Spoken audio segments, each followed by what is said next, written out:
Namaskar. Today we will learn a question from class 7 NCERT Maths. This question is from chapter Triangle and its properties. The question says a tree is broken at a height of 5 meter from the ground and its top touches the ground at a distance of 12 meter from the base of the tree. Find the original height of the tree. Now, जैसे हर वक्त हम आपसे बताते आए हैं कि maths में question को सॉल्व करने के लिए सबसे पहले क्वेश्चन को कंप्लीटली केयरफुली एंड करेक्टली पढ़ लीजिए। उसके बाद ब्रेक द क्वेश्चन, क्वेश्चन के टुकड़ों में बांटकर visualise the question, picturise, imagine कीजिए सिचुएशन को और फिर सॉल्व करके अच्छी तरह से लिख लीजिए। तो आइए देखते हैं क्वेश्चन क्या कहना चाहता है। जैसे कि अगर आप क्वेश्चन में देखेंगे यहाँ पे A tree is broken at a height of 5 meter from the ground and its top touches the ground at a distance of 12 meter from the base of the tree। मतलब मान लीजिए कि कहीं पे कोई रेगिस्तान में एक ट्री है। अब कुछ ज़्यादा हवा चली होगी, तूफान आया होगा और ये ट्री जो है वो टूट गया। अब डिटेल्स जो दी गई है उसके साथ थोड़ा मैच कर कर इस सिचुएशन को समझने की कोशिश करते हैं कि ये जो आपका ट्री है जहाँ से टूटा है वो कितना है 5 मीटर। ये ट्री जहाँ पे ग्राउंड को टच कर रहा है इतना डिस्टेंस, ये कितना है 12 मीटर। अब अगर आप ध्यान से देखेंगे कि ट्री जहाँ से टूटा है, मान लीजिए कि उसको मैं फिर से सीधा कर दूं इस तरह से, तो आपको एक बात तो पता चल ही गई कि ये जो पार्ट जो टूटा हुआ है और ये जो पार्ट है दोनों की लेंथ होगी वो सेम होगी।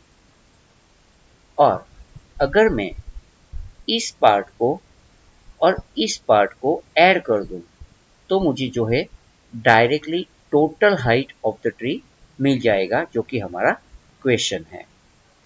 अब अगर इसी सिचुएशन को हम मैथमेटिकली समझने की कोशिश करें तो देखिए यहाँ पे कि ये जो एक मान लीजिए बी पॉइंट है जहाँ पे ट्री है, ए पॉइंट है जहाँ से टूट गया है, सी पॉइंट है जहाँ वो ग्राउंड को टच कर रहा है और डी पॉइंट जो है वो टॉप ऑफ द ट्री है। थोड़ा सा मैथमेटिकली डीपली सोचते हैं, क्या यहाँ पे एक ट्राइंगल फॉर्म हो रहा है? ये वाला अगर आप देखेंगे तो यहाँ पे एक ये ट्राइंगल फॉर्म हो रहा है, राइट? फाइन।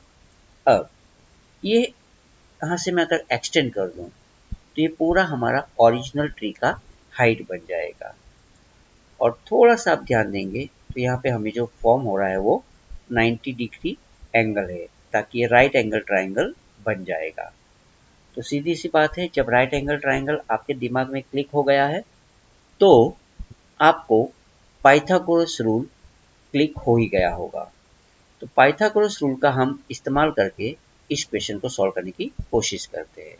तो देखिए यहाँ पे हम पहले लिखते हैं सॉल्यूशन, जहाँ पे हमें डिक्लेयर करना पड़ेगा कि let D B is a tree.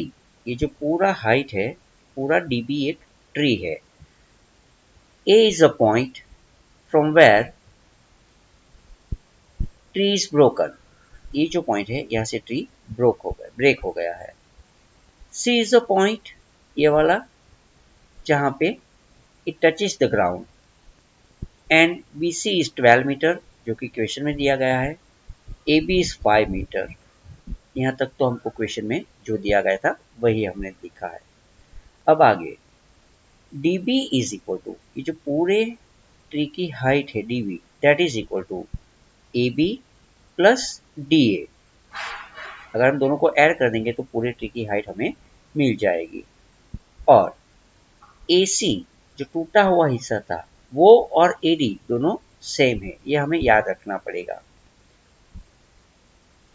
इसका मतलब ये हो गया कि डी बी पूरी हाइट ढूंढने के लिए अगर हमें इस ए बी में AC को ऐड कर दे तो भी हमारा आंसर आ जाएगा।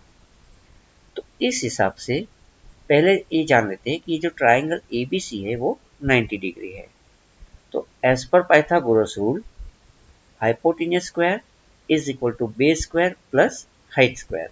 तो यहाँ पे ये जो साइड बन रही है AC वो हमारे लिए हाइपोटेन्यूज है। तो AC square is equal to base BC square plus AB square. Value हम सब्स्टिट्यूट कर देंगे यहाँ पे, तो हमें मिलेगा AC square is equal to 169। तो AC की जो वैल्यू है वो हो जाएगी स्क्वायर रूट ऑफ 169। और आपको पता है कि 169 किसका स्क्वायर है? 30। तो AC is equal to 13 metre. अब यहाँ पे आपका आंसर कंप्लीट नहीं होता है। ये तो हमें इसकी हाइट मिली, इसकी लेंथ मिली AC की। हमें तो पूरे ट्री की हाइट ढूंढनी थी, जो कि यहाँ पे दिया है कि DP is equal to AB plus AC। तो इसको कुछ इस तरह से लिखते हैं अब। Now DA is equal to AC. Therefore, DA is also equal to 13 meter. And DB is equal to DA plus AB. So DB is equal to 13 plus 5. DB is equal to 18 meter. Therefore, our answer height of the tree is equal to 18 meter. ये हमारा answer रहेगा। I hope you have understood. Thanks for watching.